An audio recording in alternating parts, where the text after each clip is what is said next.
මේ ස්වර්ණමාලී මහා සෑරජානන් වහන්සේ පිහිටි භූමියට ලෞතුරා සම්මා සම්බුදුරජාණන් වහන්සේ අපේ ගෞතම සම්මා සම්බුදුරජාණන් වහන්සේ 500ක් මහරහතන් වහන්සේලා සමග වැඩම කොට සමාපatti සුවයෙන් වැඩ හිටපු ශ්‍රී සම්බුදු සිරිපා පහසින් පාරිසුද්ධත්වයට පත් වුණ බිම. ඊළඟට බුදුරජාණන් වහන්සේ මොහොතේ මෙතන මහා ශාල කියලා දිව්‍ය පුත්‍රයෙකුට කියා හිටිනවා. දිව්‍ය පුත්‍රය අනාගතේ භාග්‍යතුන් වහන්සේගේ වැඩිමනක් ධාතු තැන්පත් මහා සෑය ඉදි වෙන්නේ මෙතන. ගාමිණී අභය කියලා පින්වන්තෙක් පහළ වෙලා ස්තූපේ කරවනවා. මේ භූමියට මහා කස්සප මහරහතන් වහන්සේ වැඩම කළා. මේ භූමියට සාරිපුත්ත මහ මුනිදුන් මුගලන් මහ මුනිදුන් වැඩම කළා. ඉතින් මහා කස්සප මහරහතන් වහන්සේට මේ කාරණා හොඳට මතක හිටියා. ඉතින් බුදුරජාණන් වහන්සේ ලංකාවට වඩිනකොට එවකට මේ භූමියේ මිනිසුන් නැහැ. ඉතින් මේ භූමිය බුදුරජාණන් වහන්සේ වෙනුවෙන් වෙන් වෙච්ච භූමියක් විදිහට කටුරොහොල් ඇති වෙලා කාටවත් අපිරිසිදු කරන්න බැරි විදිහට මේ භූමිය වෙන් වෙලා තිබුණා. මිහිඳු මහරහතන් වහන්සේගේ වචනේ මිහිඳු මහරහතන් වහන්සේ සපු මල් අරගෙන දේවානම්පියතිස්ස රජුරු ඉදිරියේ මේ භූමියට ඉස්සා මේ පොළොව කම්පා වුණා. ස්වාමිනී අයි පොළොව සෙලුනේ. මහරජා අනාගතේ මහා ස්තූපයක් ඉදි වෙනවා මෙතන. තුන් ලෝකේටම අසදෘස ස්තූපය. ඉතින් ස්වාමිනී මම කරන්න නෑ. ඔබට ගොඩක් කටයුතු තියෙනවා. ඔබගේ මුණුබුරෙක් ඉන්නවා ගාමිණී අබේ කියලා අනාගතේ. එතුමා තමයි මේ ස්තූපය කරවන්නේ.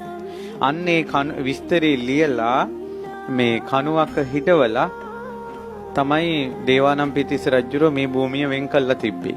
ඉතින් දුටුගැමුණු මහරජුරෝ තමයි 28ක් යුද්ධ ජය අරගෙන මේ අනුරාධපුරයට පැමිණ බෝධීන් වහන්සේ වන්දනා කළ එනකොට අශ්වයා තමන්ගේ පාලනයෙන් ගිලිහිලා ඒ අශ්වයා කැලෑ වැදුනා මේ පැත්තට. ඇවිල්ලා අර කණුව වටේ කැරකෙනවා. රජුරෝ අශ්වයාගෙන් බැහැලා කණුවේ අකුරු කියවනකොට අනාගතේ ගාමිණී අබේ කියලා රජ කෙනෙක් මෙතන මහා ස්තූපයක් ඉදි කරනවා කියන අකුරු දැකලා ඉපදෙන්නත් කලින් තමන්ගේ නම ගලක කොටා විස්තර අනාවැකි කියපු බව සිහි කරනකොට රෝමෝද්ගමනය වුණා.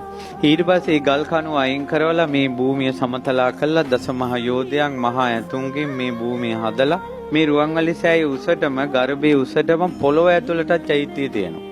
මොකද මේ පේසාවල්ලු තුනේ උස පමණටම 9 ප්‍රමාණයක් පොළොව ඇතුළට ගිදා බැහැලා තියෙනවා. හේතුව ගෞතම බුද්ධ ශාසනයේ අසද්දෘස මහා සෑය දඹදිවවත් නෑ මෙහිම සෑයක්. දෙව්ලොවවත් නෑ බ්‍රහ්ම ලෝකේවත් නෑ. අසද්දෘස මහා සෑය සමාන වෙන්නේ නෑ. ඉතින් නාග ලෝකෙන් තමයි ධාතුන් වහන්සේලා වැඩැම්මුවේ. ඒ ද්‍රෝණයක් ධාතුන් වහන්සේලා. ද්‍රෝණයක් කියලා කියන්නේ බුදුරජාණන් වහන්සේගේ සම්බුදු සිරුරේ සම්පූර්ණයෙන්ම තිබ්බේ ද්‍රෝණ 8යි. 8න් එක පංගුවක්ම මේ ස්වර්ණමාලී සෑරජුන් තුල වැඩ සිටිනවා. තුන් ලෝකේ කිසිම ස්තූපයක ඊතරම් ධාතුන් වහන්සේලා වැඩ සිටින්නේ නැහැ.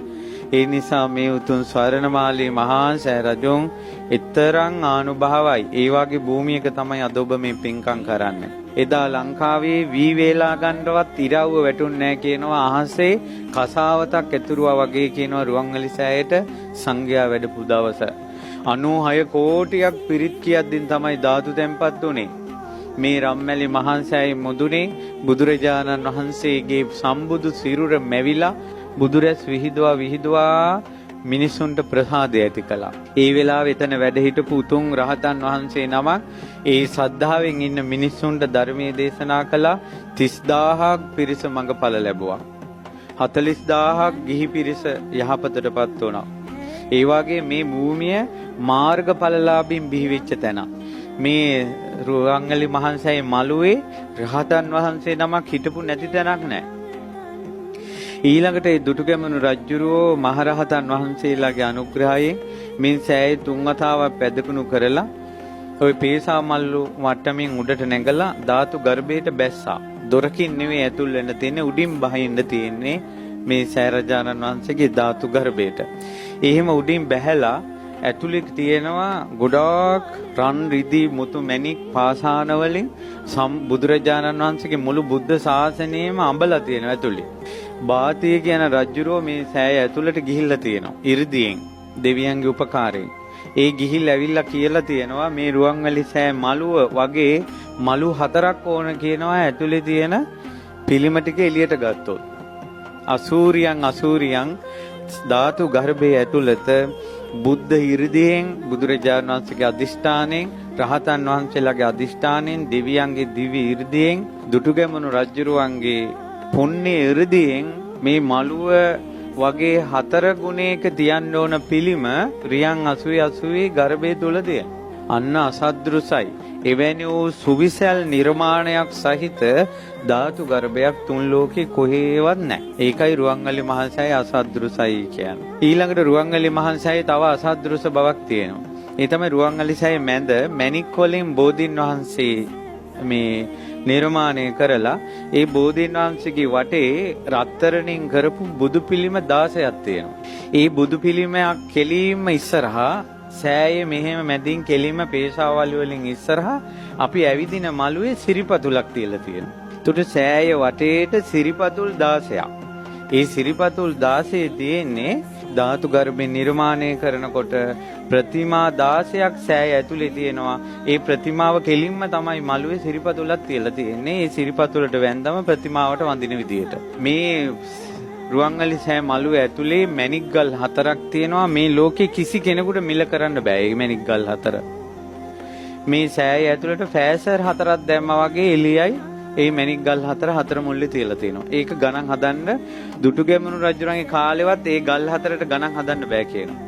අදටත් ධාතු වංශේ තියෙනවා රුවන්වැලි සෑය ඇතුලේ තියෙන මේ මැණික් ගල් 4 වටිනාකම ඒ රජ කාලෙවත් ගණන් හදන්න බෑ කියලා. ඊළඟට දුටුගැමුණු රජුරෝ සක්දෙවිඳුගේ කරඬුවේ ධාතු ද්‍රෝණයක් ධාතුන් වහන්සේලා ඇතුලේ පැදකුණු කරලා අදිෂ්ඨානයක් කළා මේ උතුම් සෑරජානන් වහන්සේ බොහෝ දෙනාට සිත සල්සන බව සත්‍ය නම් අපි බොහෝ පින් රැස් කරගත්ත බව සත්‍ය නම් මගේ ශ්‍රද්ධාව සත්‍ය නම් මේ ධාතුන් වහන්සේලා කරඬුවේ තියෙන්නේ නැතුව ධාතුන් වහන්සේලා එළියට ඇවිල්ලා බුදුරජාන් වහන්සේගේ රූපේ මැවෙන්න ඕන කියලා. අර ධාතුන් වහන්සේලා කරඬුවෙන් උඩට මතුවෙලා බුදුරජාන් වහන්සේගේ රූපේ ධාතුන් වහන්සේලාගෙන් සැකිල්ල හැදිලා 이르දියෙන් මස් නහර කෙස් පවා පිහිටියා. තුන් ලෝකෙම බුදුරජාණන් වහන්සේගේ රූපේ ඒ විදිහටම මැවිලා තියෙනවා ඇතුලේ මේ රුවන්වැලි මහා සෑරජාණන් වහන්සේ තුල.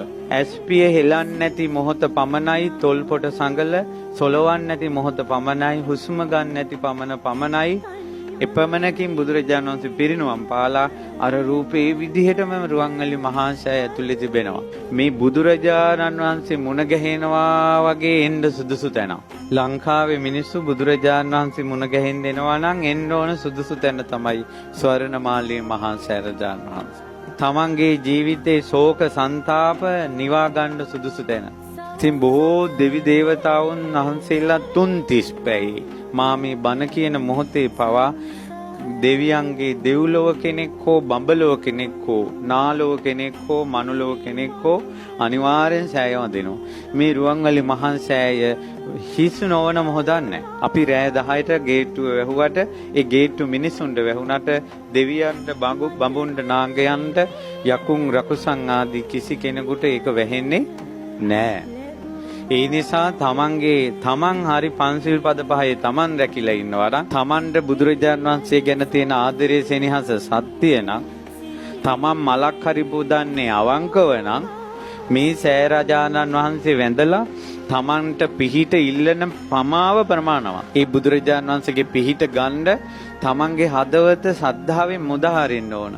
අවංක ශ්‍රද්ධාවක් තියෙන්න ඕන බොරුව නැතුව. ඊළඟට පන්සිල් පද පහවත් රකින්න මහන්සි ගන්න ඕන. අමාරුයි තමයි කරගන්න අමාරුයි.